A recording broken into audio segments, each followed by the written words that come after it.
Hi guys, എല്ലാവർക്കും പുതിയൊരു സ്വാഗതം. ഇന്നത്തെയും വരും ദിവസം കാലാവസ്ഥ വിവരങ്ങൾ നോക്കാം. സംസ്ഥാനത്ത് നിന്ന് നേരിയ മഴയ്ക്ക് സാധ്യത തുടങ്ങിയ 2 ജില്ലയിൽ ഗ്രീൻ അലർട്ട് പ്രഖ്യാപിച്ചു.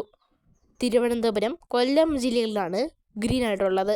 ഒറ്റപ്പെട്ടയിടങ്ങളിൽ നേരിയ മഴ പെയ്തേക്കുമെന്നാണ് കാലാവസ്ഥ വിദഗ്ധർ. നിലവിൽ കിഴക്കൻ മേഖലയിൽ നേരിയ മഴ പെയ്യുന്നുണ്ട്.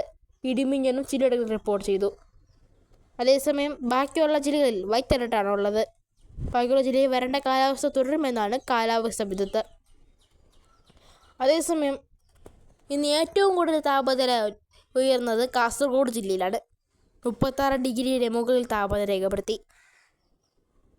അതേസമയം വരും മാസങ്ങളിൽ താപനില കുത്തനെ ഉയരുമെന്നാണ് കാലാവസ്ഥ വിദഗ്ധരുടെ മുന്നറിയിപ്പ്. നിലവിൽ മത്സ്യബന്ധന വിലക്ക് ഇല്ല.